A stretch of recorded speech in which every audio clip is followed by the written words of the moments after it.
Here we go.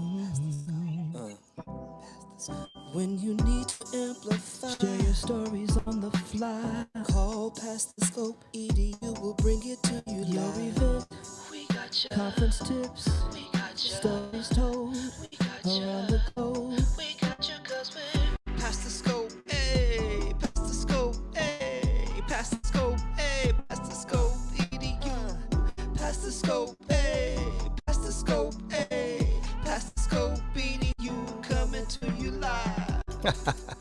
And we are live. It is Past the Scope EDU After the Bell edition for DigSit Summit, which took place today, February 12th, 2021. Man, it's February 12th already? Valentine's Day, y'all. You got some good stuff going on for Valentine's Day? Listen, this quarantine love, folks gonna have to get very creative now. 9 months from now, when we have a second baby boom episode. Hold up now. Going a little too far. Quarantine love. I love it. You and Xavier need to make a track for that. Yep, indeed.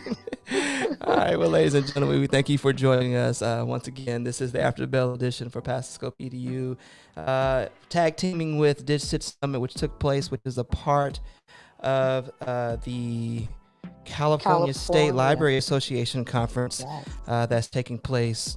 That's a pretty long conference, pretty big conference going on right now. Right? Yeah, it's pretty much running through all of next week till next week Saturday.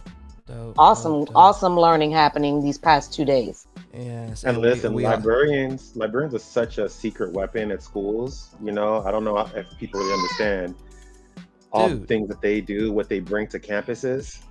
They're the heartbeat of the campus. You know, why do you think most librarians are centralized inside of the building? It is the heartbeat of the campus, and we need to continue to recognize that for sure. Hey, Miss Nyree Clark, what's going on? Hey, y'all. Hey, Nyree, what up? Yeah, she says they know everyone. Yes, they do. They do indeed. They know everyone and how to connect you to everything. Database, queens and kings. You know, you need it. Your librarian is your best friend in the building. In California, we've just recently did a big push to get librarians into the classroom, so this is very much needed, and librarians are really getting a lot more present in our schools, which is great. Yeah, indeed. Here in Texas, they kind of double as the media specialist here as well, so the tech guru. So as things sort of transition, I shouldn't say transition, that's an ugly word to a lot of librarians, as things become more digital and more accessible, as regards to the network is concerned, they're becoming a master, of that particular craft as well. So they are a pivotal research for learning, at every level, for sure. And that's right. And who is that says they can teach? Plus, they can teach tech. Yes, absolutely. It's Clark. Yes. Mm-hmm. Indeed. So what else is critical is that many times we find in those situations they are providing that digital citizenship content for their buildings. I worked with many as try to help schools become certified schools, with common sense, as far as that digital citizenship context was concerned. So did a lot of work with them as well. So this is the perfect conference to marry the two together, I think. Mm-hmm. Absolutely. Well, what we getting into, Brian, because I know we're diving in. It seems like today we've got an awesome lineup coming in back to back. So let's get into it. We're going to bring in some folks who actually presented today as far as the DigSit Summit. Yeah, I may know some of these folks right here. Just go ahead and bring them in. Bow, bow, bow. As they dance, we'll let you guys introduce yourselves, starting with Selena. Hey y'all, good to see y'all again. I'm Selena Gelbo, co-founder of Lab Education. We presented today, which was awesome, and it was really cool, and shared our 6 foundations at Lab Education, like what we believe to be anti-bias teaching. Gotcha. Throw it over to you, Margaret. And I am just so humbled to be here. So I'm Margaret Atkinson, and I am lucky enough to know Raven and Selena, the co-founders of Lab Education. And I'm a teacher that they have been these 2 angels that have just been by my side since 10/8, who have just really helped my students and me with my culturally relevant pedagogy. So these 2 people are people you need to know. They are going to just go. They're going to go so far. So thank you guys for being here. To Tool and Val and Brian, it's so good to see you. I've missed everybody. Hey, Margaret. Yay, Margaret. Hey, Margaret. I'm finally feeling better. What? Yes. All right, and over to you, Raven. Yeah, so I'm Raven Cole. I'm the other co-founder of Lab Education. So we presented, and then I immediately was all over social media trying to like keep up with everyone because, oh my goodness. But yeah, I'm super excited to be here. So thank you. Yes. Well, you guys had about 183 participants in your session this evening, at least from what I could see and count on the Zoom. And so you guys, it was like jam-packed. I couldn't even keep up with the chat, all the questions, the feedback. So this obviously was a topic that people are interested in and they wanted to know about. And so you guys kicked it off with defining anti-bias education. You shared some things about your 6 core foundations. I believe you also talked about the United Nations Universal Declarations of Human Rights. Too much to unpack even in this time together, but Tell us some things that people that did not register for the conference missed the opportunity that they should know about your session. And we're going to kick it off to you guys to tell us, what do they need to walk away knowing?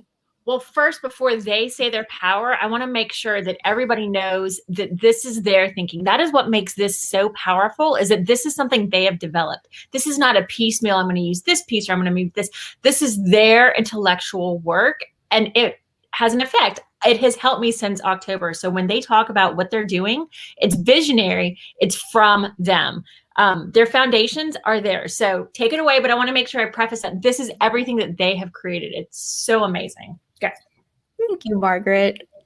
So just to clarify, so we did not create anti-bias education.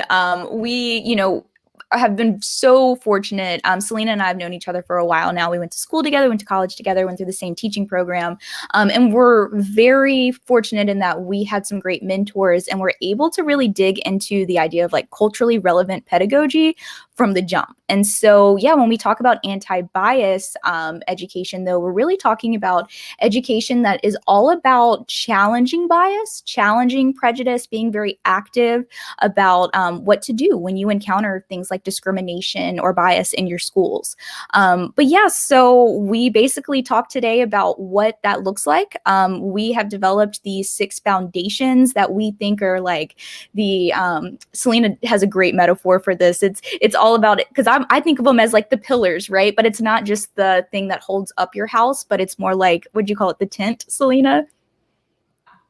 Yeah, I said it was like the piece, like the poles in a tent, right? Like, a tent leans, right? After so much time, you got to readjust those little things. So it's kind of like that. It's not like the foundation in a home where you lay it and you're done. It's this constant thing that you are working to develop, especially if, let's say, that tent changes, right? Like you add a piece. They have those tents. I don't know. I don't camp. But is my going? I don't camp. But they, it's something that we continue to work at. But we realized that it's really came from, like Raven said, we had our mentors who, 2 of which are Destiny Cooper and Dr. Anna West with Humanities AMP in Baton Rouge, Louisiana. They are amazing. And they're doing great work off our teaching. But we saw that such a young, we're young teachers. We're still learning how to facilitate a classroom, right? And there's so much pressure our first 2 years of teaching. We want to be like them. We want to be like them. We want to be like them. And then we realized there was a moment, took a while, but we realized that we were doing our best that we could, and we had to accept that, but still make the goal to be better. So that's kind of our foundations kind of came from that reflection of like reflecting on our own journey and the support we've given each other, and how that you can be anti-bias where you are in your experience, in your growing experience. You can do it, but also make goals to get better. It's not like, oh, now you're anti-bias. It's like you're trying, you're doing the best. Like there are boundaries that exist that stop us from getting there, but you know, we do what we can with our boundaries and whatever obstacles we're facing. And so that's really where our foundations come from. And we share that to, you know, empower teachers and give them the confidence to do it within their own comfort level in their own environment, because every environment is completely different. So, and that's why it was so cool today. So like we said, we're from Baton Rouge, Louisiana, New Orleans, Louisiana, Louisiana people. And so to talk, especially being able to connect globally, like through, you know, being a digital citizen, I mean, it's amazing to be able to kind of share and collaborate in this way. So second year teachers, I'm hearing, that's phenomenal. What? oh, wait, no, rewind. Sorry. How long have we been teaching? What? Since 5 or 6 years, still younger teachers. But Yeah. it took us 2 years of stressing about trying to be like our mentors, those first 2 years. And then like year 3, we were still stressed, but not as stressed. And I think we started to figure it out. And just this year, we've been able to articulate what we've learned from our friendship, which is where that community foundation comes from, and the transparency that we've shared in the community, you know.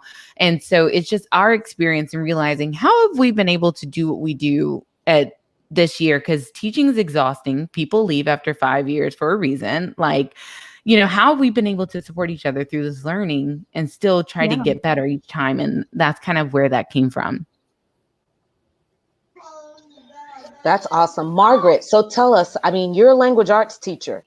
And so with this anti-bias education and some of the thinking that Selena and Raven have had, how are you implementing this into your classroom if other people are like, well, I don't even know if I need to bring this into my classroom.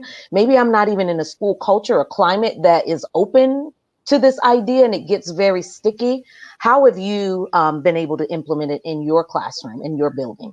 Well, first and foremost, I know as educators, we always try to be intentional with what we present or how we plan or how we continue to develop our pedagogy. And so I think for me, what the reason why this has been so impactful, the reason why I feel like Selena and Raven are my two angels who have just kind of helped me since 10/8, that October 8th lesson where I just reached out and I said, I really need help. I want to make sure that because I now teach currently Louisiana history. It's my first year teaching history and it's my first year teaching Louisiana history. And so I wanted to make sure that I was as culturally relevant as possible. And so after that 10/8 lesson, I reached out and I said, I thought that I had not all the answers, but I thought that my own anti-bias journey was, I thought that I was making the right steps, but here's that reflection piece. I'm not where I want to be, or I'm not where I need to be for my students. And so please help.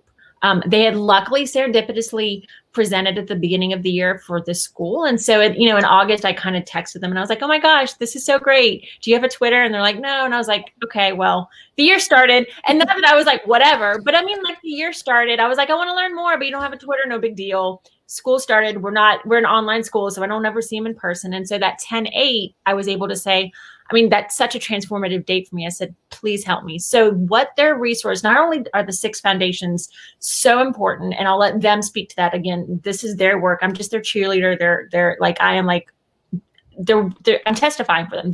I'm their testimonial. It works. So the foundations, of course, have their own power, but what's really powerful, and Callie's excited too, my dog's excited too, so excuse me, she's about to bark.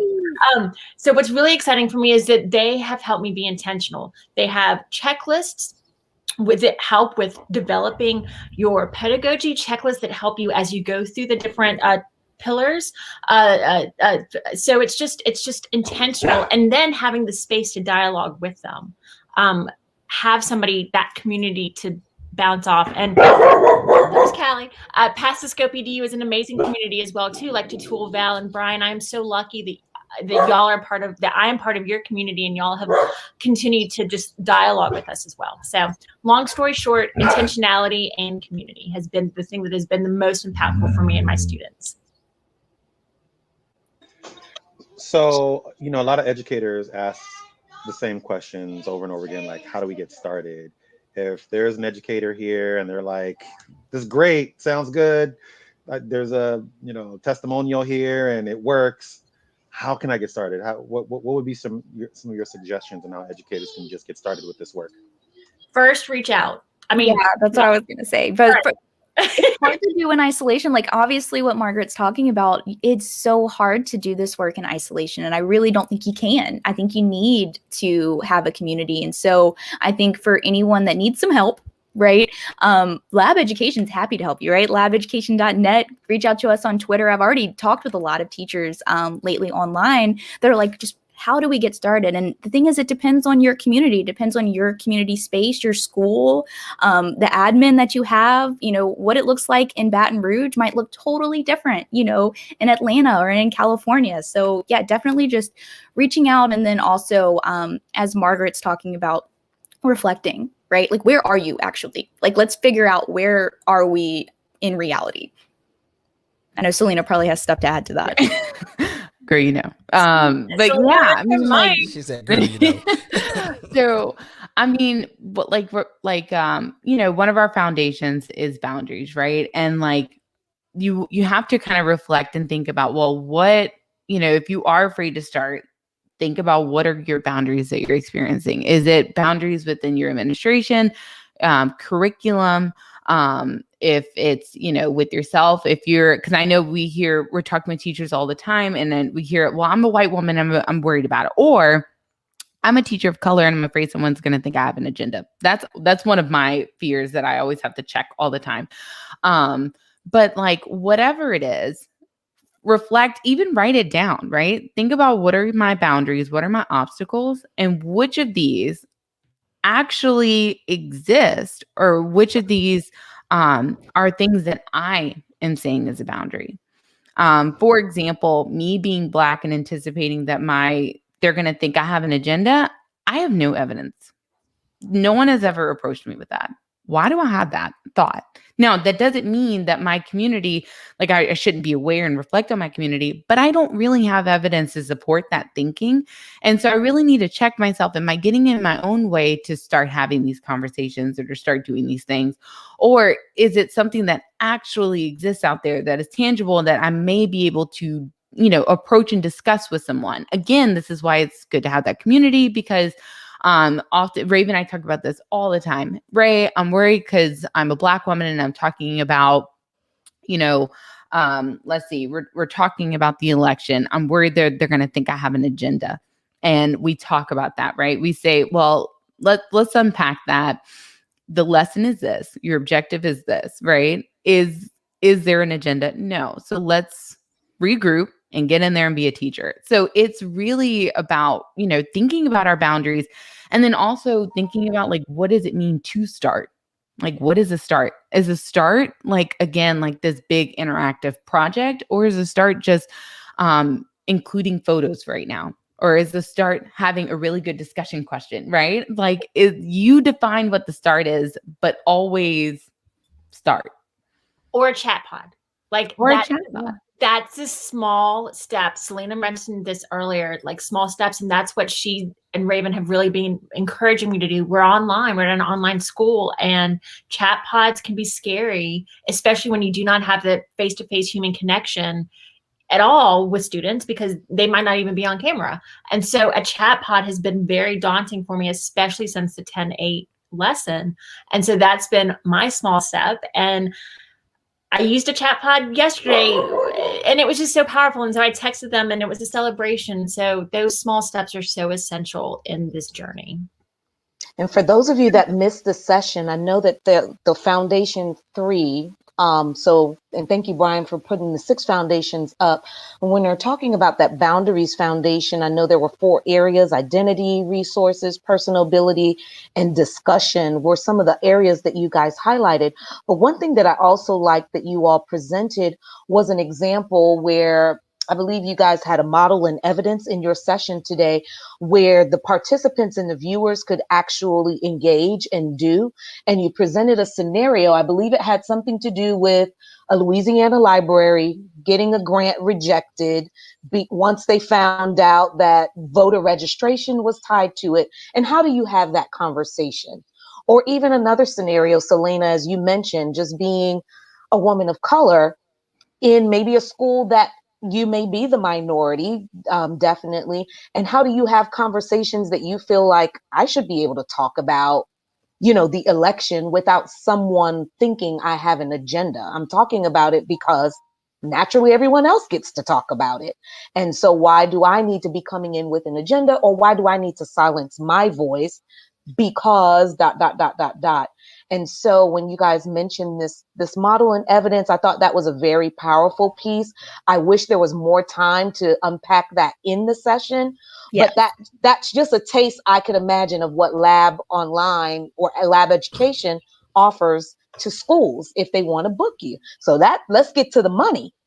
How do schools, yes, how can they connect with you if they want to have this training for their teachers, for their admin team? How do they find you all?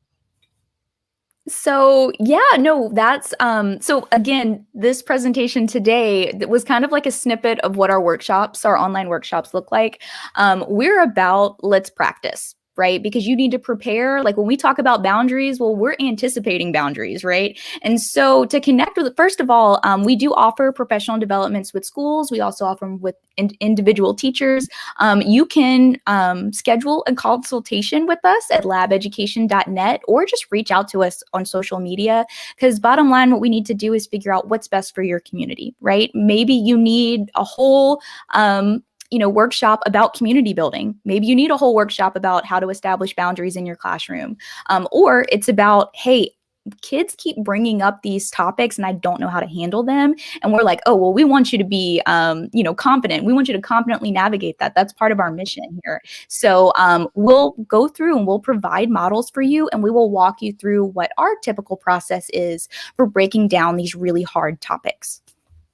But yeah, well, look, there's our website. Selena designed our awesome logo. That was our Talk Now workshop we offered on February 4th, where we kind of dug into these foundations and actually had the opportunity to really practice that evidence part. One of our big foundations is evidence and going back to facts. So yeah, it was great. And to add to that, Ray, we have a new one coming on March 25th. So if you missed that Talk Now workshop, we'll have another one March 25th.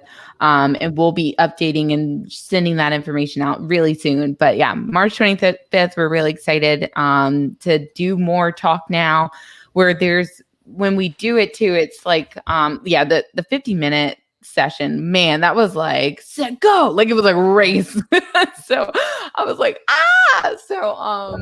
but I was constantly checking the clock, just staring at the right. clock. Like, am I Literally every other thought was 50 minutes. So, but in our workshop, we actually have more time to really engage in a dialogue and talk more and be like, and then take a second and not model necessarily. Well, we obviously are always modeling, but like there's that session where we ask folks to really like, hey, without any input from us right now, what would you do? Think about it. And so we give them the space, and again, doing what's your comfort level, because Raven and I are totally different. I am that teacher that, in the moment, I'm like, but I can remember like the general stuff, and I can recognize like a general, like logical, fallacy, where Raven's like, on the night of the 13th, this happened. And like, she will remember the facts and I cannot, but that's our boundary, right? Like we acknowledge our comfort level, and I'm better at, recognizing, and providing questions and giving generalizations, and Raven's good at the details. But our workshop, we dig into that. And like Raven said, like that's one right now, but we're building more and we'll have more to come. So we're really excited. So if any of that works, let us know. And if you're interested in any of those particular foundations, let us know. We will definitely make room and design a workshop that's about that one for you. Yeah. And I think, I'm sorry. I think I'm sorry, Brian, but just to jump on that idea about designing it for you, again, I was lucky enough to have the people at my school that wanted to be my friend. I was just like, will y'all be my friend? But what if you don't have that? Yes, you can have a community. And so what lab education also does, again, has something where you can kind of have a guide for yourself. And then that's exactly it. Taking that diversity, acknowledging where you are, and then giving you tools so that if you are alone in that moment, if it were just me, I could take what lab education has developed so far and kind of apply it for myself while I'm looking for my community as well. So, and to build on that, Margaret, the goal here for Raven and I is to not necessarily be there for everyone. Like, we want to be there for everyone, but the goal is to make everyone awesome support for each other. So is building that community and extending that. So that's something else we can definitely get into and talk about in one of our workshops, is how to have a community that checks each other and help each other through this work that is so hard. So excited. So much to talk about. Yeah. Well, you definitely know we got mad love for y'all. You know, love what you're doing, and we see beauty behind it, and we know it's actually going to grow even further from where you are. We would have you on any time. You just name it, anytime, and whatever we can do to support you, please don't hesitate to let us know, for sure. Thanks for joining us today.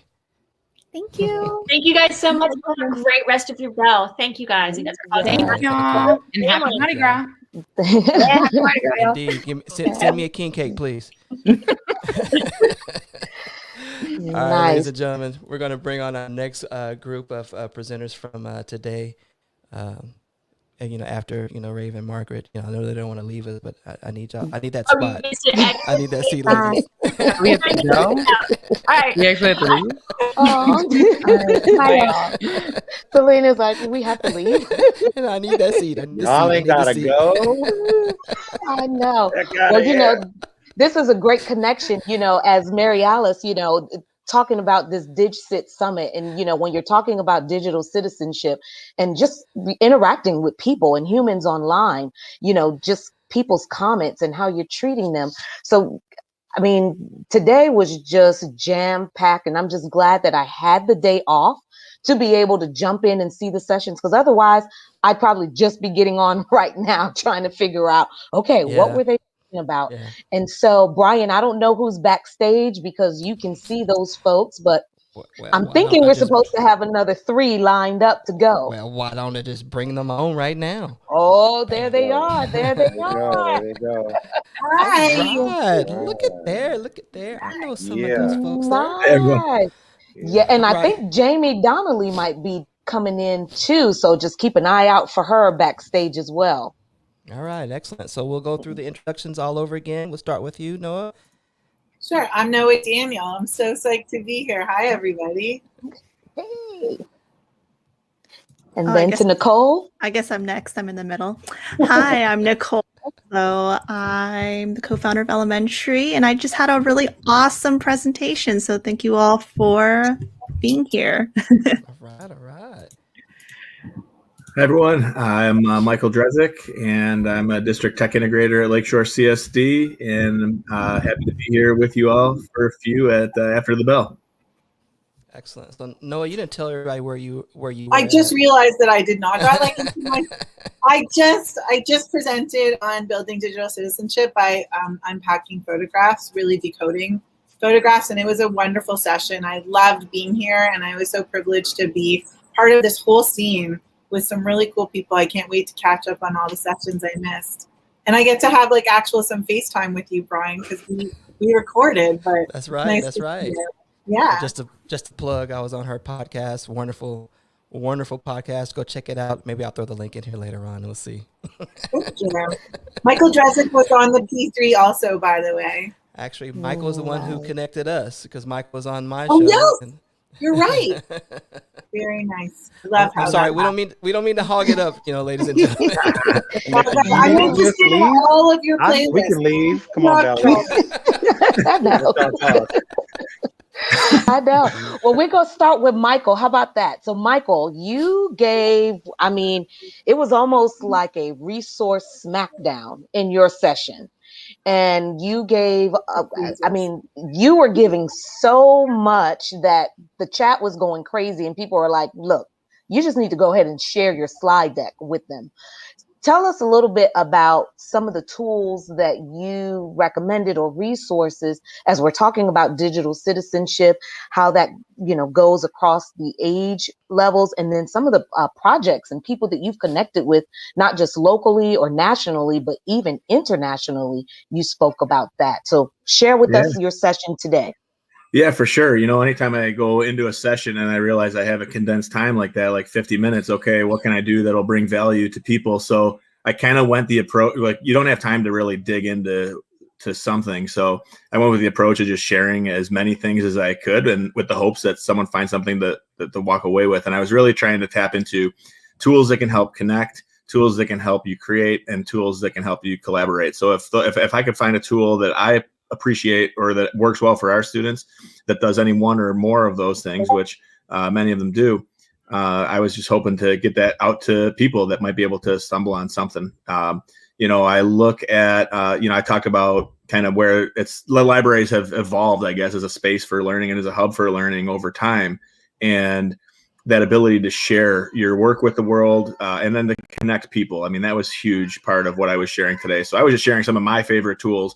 I just went down the line. I mean, Beluga and Flipgrid and Buncee and GoBubble and Exploring by the Seat of Your Pants and Elementary. And I mean, I don't have them all in there, but then I tried to take, you know, Minecraft Education and Skype Classroom or virtual field trips and Google Earth, and basically then like, what does that look like? You know, what do those tools look like in action at our school? And maybe a couple quick blast or two of how our students have used them and the successes that we've had. But really just tools that can connect people. I mean, that's been the power, I guess, when I started this job as a tech integrator. My first year, I kind of to create the role for myself was like, hey, can you help me fix my smart board? And yeah, sure, I can help you fix your smart board, but that's really not what this is about. And then it took me a little while to evolve and realize, like, holy smokes, there's technology out here that this is powerful stuff. We can connect people and we can create and we can share, and then hopefully that amplifies some student voice and students can be empowered. And then I would say then that somewhere along the line, the digital citizenship piece came into play, and I realized like that was a whole other world. And then I was always approaching digital citizenship from a, you know, what not to do, internet safety type standpoint. So I had to reframe my thinking, and then that really helped me as well. So the projects have, you know, been powerful too. And the people involved in them are, you know, definitely create some memories that way. So hopefully, you know, I saw a comment in the chat, like, thank you so much for this. I'm a first year teacher. Like for me, like it's just been like curating as many experiences and resources as I can to support our teachers. So if that helps another teacher on their journey, then it's definitely, I'm grateful to have that time at the summit. Yeah, so being at the DigiCit Summit, you know, and now that we're all online, have you guys seen how's digital citizenship changed? How has it become more impactful, more important? How has all of this changed now that we're forced to be? That's my soundtrack in the background. How has any of this? How has this changed now that we, you know, we're all online? Yeah, I mean, I don't know. I mean, if anyone else wants to step up and answer that, because I've been talking this whole time, but I mean, it's definitely, I've seen an evolution. So yeah, but no, go ahead, I always have something to say, but go ahead. I'm just like, I'm just going to listen to Michael. He's great at talking about all these things. I'm like, okay, go, Michael, go, Michael. I'll be the cheerleader. I think the main thing that I've seen, like, just personally, I talk to a lot of parents as well, and parents see their children online and they want to know what their children are doing online. And online doesn't necessarily have to be this big, bad, scary place where, I don't know, people get and hack into your information, kidnap you or something like that. We can't think of like the internet to be like that. Otherwise, we would just hole ourselves up into our room and not go out if that's the case. So we see a lot of parents, and I think teachers as well, understanding now that people are going to be online, especially with COVID. It's a reality. How can we make the most of it? And we see a lot of things that have sparked because of this. Like now I'm in France, I'm talking to you guys. I wouldn't be talking to you guys probably without all of this happening, because most conferences would stay within their like local area, maybe national area. We wouldn't have international connections as much or as easily. Classrooms wouldn't have as many connections as easily. We're kind of forced in this situation where we have to kind of innovate in a new way. And it's kind of great because we're all at the starting ground together. It's not like we trained for this, because who could have expected that COVID would hit and all of us are in this situation. So even if you were like a supposed e-learning expert, in reality, we're all at the same point because we never had experienced this before. So I think that's kind of a really interesting thing that I've seen, at least personally. And parents and teachers, they're interested in understanding how can my kid connect with other kids, because we are isolated. Students are isolated. We're humanly isolated from each other. We want to connect, and that's why we're here.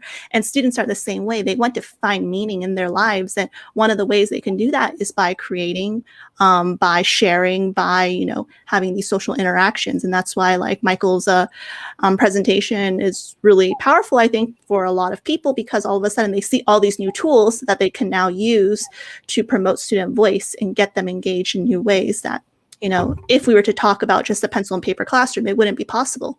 As well, I mean, I guess you could still like mail postcards, but it's not as easily done. I want to play off what you're saying, because that's really been for me the most profound part of it, is understanding voice in a totally different way.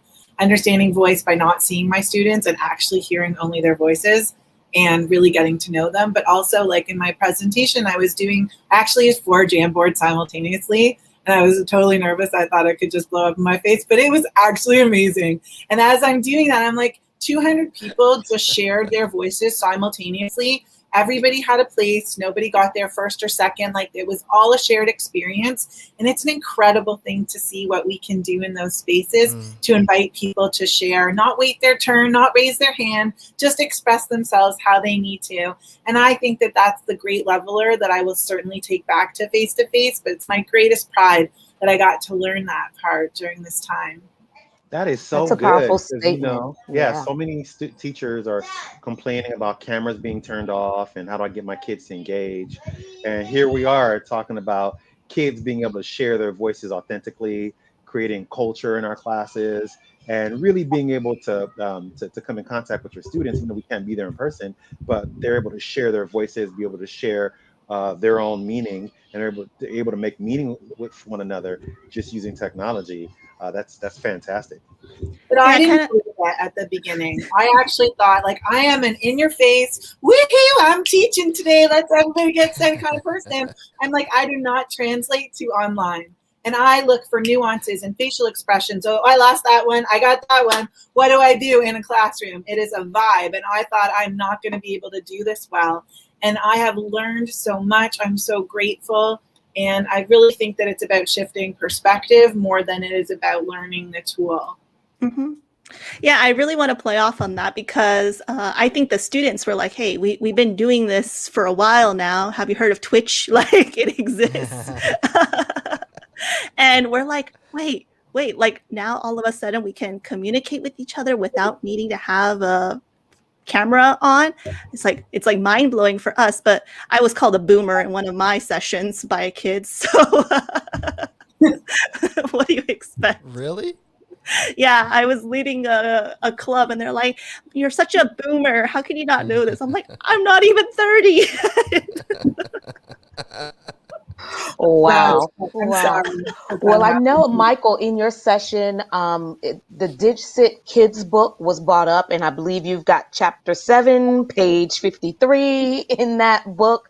Tell us a little bit about that, and then we're going to ping it over to Nicole, because one thing that you mentioned, Michael, the tool was the elementary tool, and then Nicole can tell us about elementary. So we'll let you talk about chapter 7 and then ping it to Nicole, and then we'll close it out with Noah.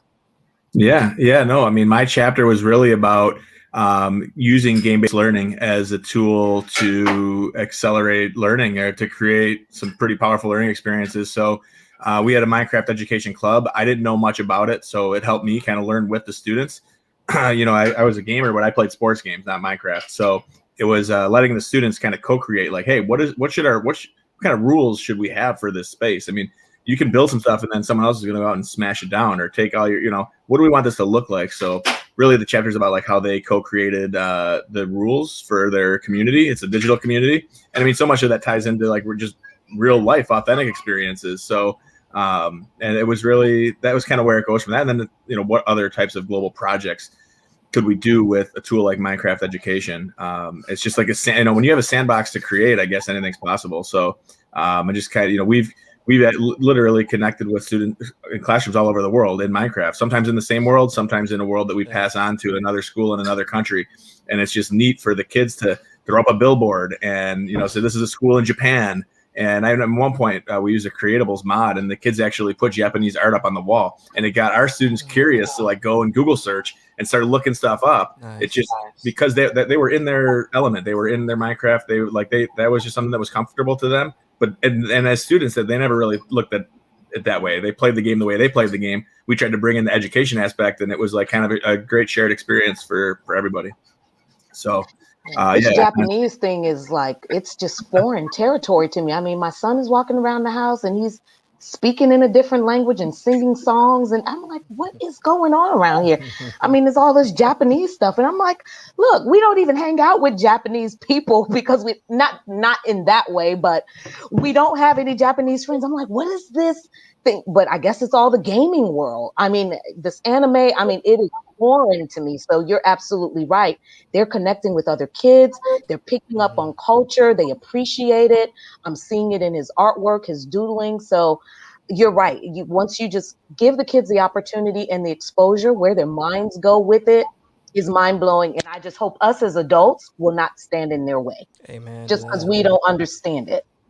So Nicole, tell us about your elementary and your free coding Saturdays that you offer in the session that you did today. Yeah, so every Saturday I hold free kids clubs. I have 2 sessions. One of them, I don't know the time zones. One of them is for younger kids between grades 3 to 5. I do mostly like choose your own adventure stories where we collaboratively come up with the person that we're, our protagonist, maybe our antagonist, the name, the plot, the setting. The kids come up with that and we code it together. My second group is for older kids, simply because we look at game design elements and we look at narrative game design. So we create things like simulation games, personality tests, escape rooms, things like that, things that have different inputs that the reader has to input in and maybe check the right answer, go to different pages, etc. So Elementary is a K-12 online platform. There is a free tier. You can create for free, write for free, share for free. And the main thing is integrating coding so it's across the curriculum. And what I mean by that is we're not teaching coding like, oh, you're going to learn how to code. Instead, it's, oh, I want to add a background music. That's pretty cool. Like, how do I do that? I guess I need these blocks. I'm going to connect them together. I'm going to show my friend how to do it. And voila, you just coded. So it's coding because you want your story to look cool. So you see your friend do it and they want to make their story cool. Like, I want to animate my dragon. I want to, add some music, add a voiceover, have a different ending. How do I do that? In order to do any of that, you have to code. And the coding we use is node-based visual programming. It's visual. It's connected to, it's very similar to real world software such as Unreal Engine or software that creates some of the animations or movies that we watch, which is pretty cool. And has that real world connection that gets kids really excited. Just say Fortnite and Rocket League and say, oh, the game engine that makes that has a visual coding environment that looks similar to this, and they'll go crazy about it. So that's the main thing. And I think the main purpose of Elementary is just to get kids to write, because I see a lot of students losing a lot of their writing capacity, let's say. We are doing a lot of stuff via podcasting, via vlogging, via videos. And yes, that's great for student voice. That's great for, expressing ourselves. But we lose a lot when we lose writing skills, and not just like the pure act of writing, but when we write, we have to rethink what we're actually writing about. We have to read what we write. We have to revise what we write. And those type of things are lost when we just speak. Like when I speak, there's no filter, it just goes, and that's it. When I write, I have to actually read what I write, realize that what I wrote doesn't sound good and isn't good at all, and then have to rewrite it again. So it's making writing engaging and fun. And yeah, Valerie, you mentioned like anime characters. We have a ton of those. So you can create what are called visual novel stories with different anime characters, and they have different dialogues and stuff. Middle school kids go crazy about that. And I think it's just so great that, you know, kids are excited about creating and writing and coding, and people who might not think they're coders will want to code. People who don't like writing might want to write because they like to code. And it kind of breaks down these walls that say, oh, you're a coding gamer type of person, and then, oh, you're a, you know, arts, literature, music type of person. And instead we could all just be creators and create in different ways. So yeah, that's my spiel. And I can vouch for that. Our students absolutely loved it. And we did the virtual field trip, and the fact that they got to connect with somebody living it was really cool for our students to see that in Nicole, someone chasing their dreams, someone creating, somebody, I mean, and she connected with the students so well. So I would encourage anyone to take advantage of that virtual field trip, because it was a great experience for our kids. Yo, and I'm not going to let this slip. You just say you were in France? Yeah, I'm in France right now. So I kind of traveled around the world. It's midnight. Yeah, it is midnight. It's past midnight. Sorry. Past your bedtime. My goodness. I'm a developer. I don't got a bedtime. There you go. There you go. That's what I'm talking about. That is awesome, Nicole. So what can parents do? Brian, myself, Michael, Noah, I'm not sure if you have children or not, but okay, so all of us on here are parents, and we cover the spectrum. I think Tatul and Michael may have some of the youngest, and then Brian's got some middles and olders. So how can we as parents connect our kids to the platform elementary, to get our kids interested in this, especially with the writing piece of it that you're speaking of, that puts a different twist on it? So how can we get our kids on board with what you're doing? Yeah, so I think the easiest way is the coding clubs is probably the easiest way of getting on board, because then they can have an introduction with other kids, which is also really important. They can talk to each other. It's a social experience. They can vote on what they want to do. And that's every Saturday. It's in the morning. I think it's at 11 a.m. EST and 2 p.m. EST. I have to look at that again for the time zones. And otherwise, you could just create an account for free on elementary.io. Just sign up with an email, get started for free, and then you can start creating. And you can comment on a lot of stories. I have one of the most popular writers is a 6th grade girl. She writes really amazing games. Like, they're really good. She made an escape room, a YouTuber simulator, a pretty intensive role-playing game. It's pretty intense and really amazing that she's doing all this. And I think when a kid knows that another kid does it, it's much more inspiring than me doing it, or a publisher doing it, or a writer, because they know it's someone like me and I can do the same thing too if I work hard enough, you know? And so you could really see her journey. So you have a portfolio. So you have an account on Elementary, and it has all of your stories on there. So when you look at her previous stories, her first story was just a hidden picture book. And it gradually got more and more complex as she learned how to do more of the coding and learned how to write more. So she was in my coding club, and there's a couple other kids who are in the coding club as well.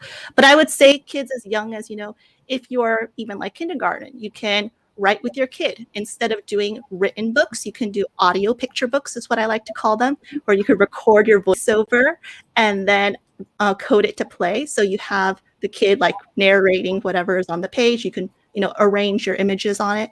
There's about 16,000 professional illustrations and sounds you can use right now.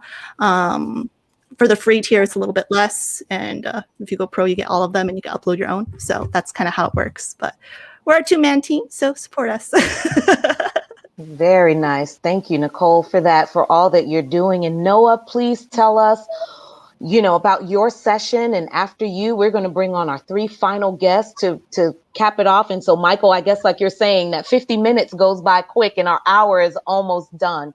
So, Noah, tell us about your session today. Well, really the session came to be because Mary Alice and I got connected, and then she got to see what I was doing through a DigCit summit. And then I got to be here to actually share what I do every single Friday, which is decode a photograph. And I take a photograph, and my students through 4 stages of describe, analyze, interpret, evaluate. And each stage does something different, taking the learner deeper and deeper in an independent experience while simultaneously sharing in this decoding of a text that turns out to be a really important lesson. And whether it's an explicit lesson on digital citizenship or media literacy or understanding the world, current events, political challenges, history, anything can be a rich text if you use it in a way that invites students in, that gives them lots of things to wonder about and lets them substantiating their ideas with evidence and then taking them through the story. So you can see my deck. There's a lot of powerful catalysts for conversation, catalysts for writing. You can use it across grade levels, across the curriculum, and it can not only help you meet state standards or core curriculum expectations, but it can really help to build important skills that connect students to each other and themselves. Wow. That. Oh my goodness, I've got a lot of learning to do, gentlemen. I don't know about y'all. Tool, listen, your I'm kids not are going to be ready. coming up in a different age. Are you kidding me? My brain I'm not doesn't have the capacity. No.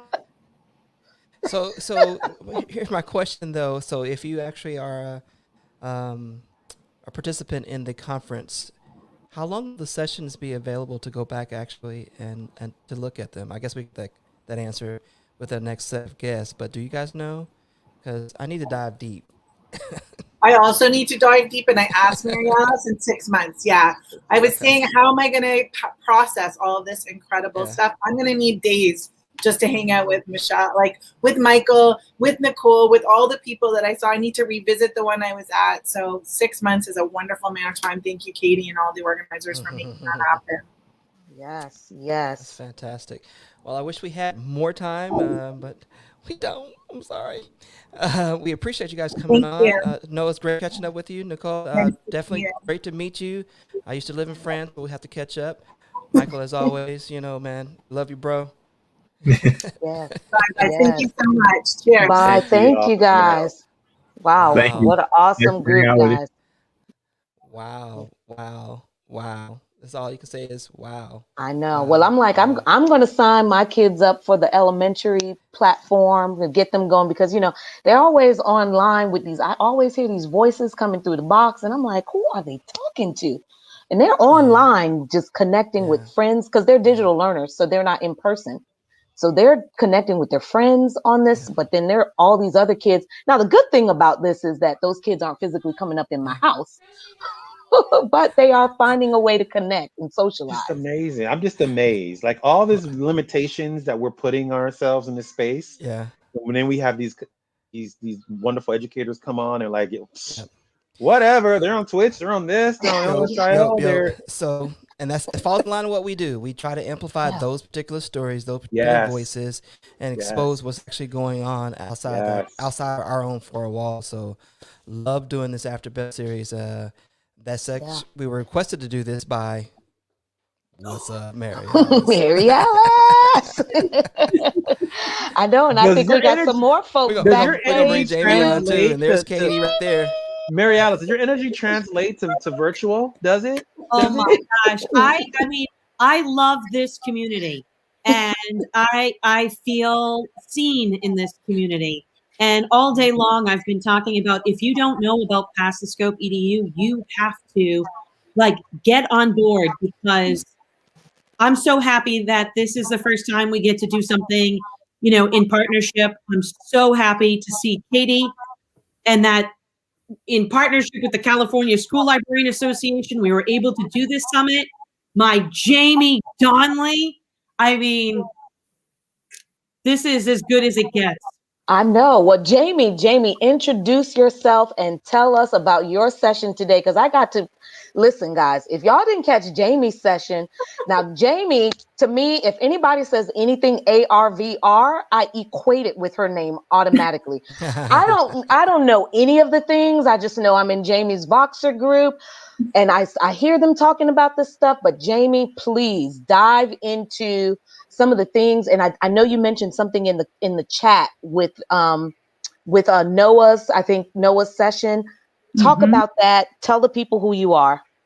Sure. I'm Jamie Donnelly, and I feel like I'm at home with this family of people.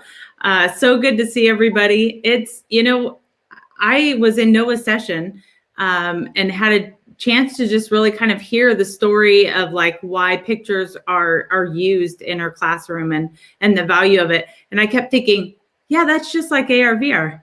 Yeah, that's just what I talk about with AR. Like everything she was saying, I kept saying, oh my gosh, that's AR VR. But that's the truth is we went from 2-dimensional to 3-dimensional, but we're essentially doing the same stuff, right? Like we're still talking about these experiences and making connections to our world. So it was just really, I think it was really interesting to kind of make a connection to something like that maybe, we don't either one, people put too much emphasis in one or the other, right? I think both are important. Any type of media that we're bringing back to our students and giving them a chance to experience and demonstrate their knowledge in a new, different way than the traditional only, right? But it was good. I loved it. And I loved being part of this event. Thank you guys so much, Katie and Mary Alice and Scott Noons jumped in. Like I talked to him last week and I was like, hey, I'm doing a session with Mary Alice. It'd be really cool if you came. And he was like,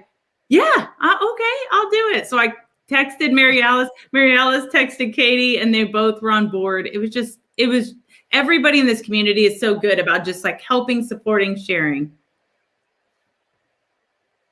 And then Jamie, in your session, I know that you talked a little bit about the Merge Cube.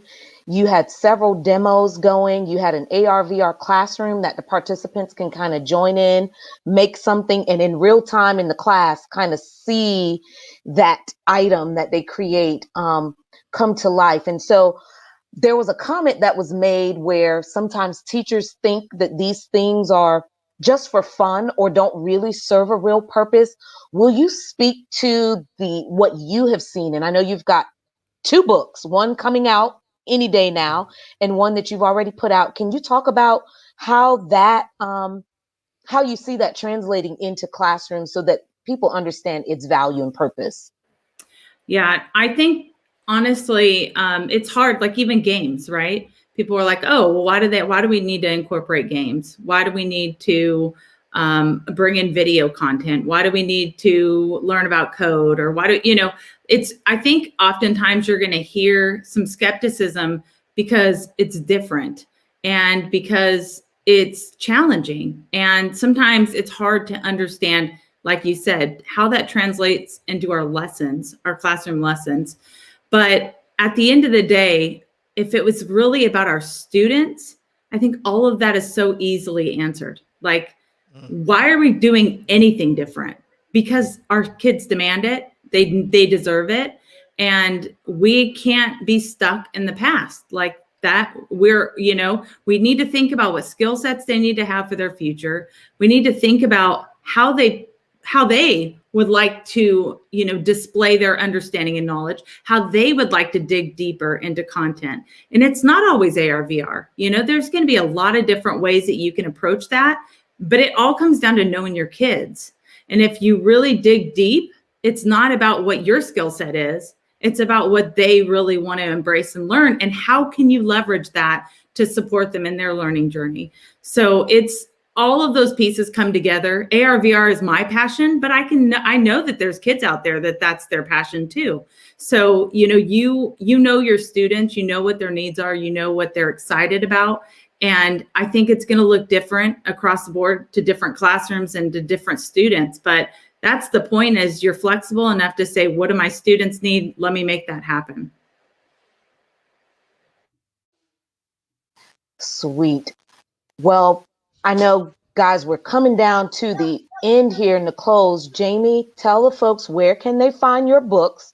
They want to dive deeper, and then we're going to pass it over to Katie and Mary Alice just to kind of tell us, what we should anticipate. Katie, more so for next week, and then Mary Alice just today, your thoughts and feels on how Digit Summit went today, and then we'll close it out. Thank you, guys. Do that quickly. Oh, yeah.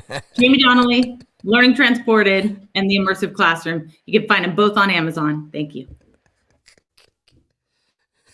Love you, Jamie. Mary Alice, DigCit Summit today. I know there are a lot of sessions and panel guests that we didn't get to bring on today, but what are your thoughts? Did the day live up to your expectations? It exceeded any and all expectations. From that opening keynote where we had multiple voices, I was crying from the very start.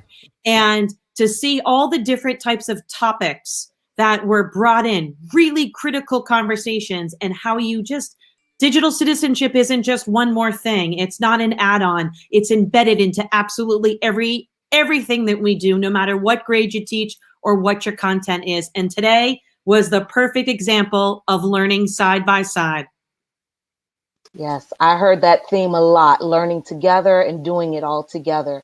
And Katie, these past 2 days and then next week on the 19th and 20th, what are you hoping to do just as president of the California State Library Association? Tell us, what are your hopes?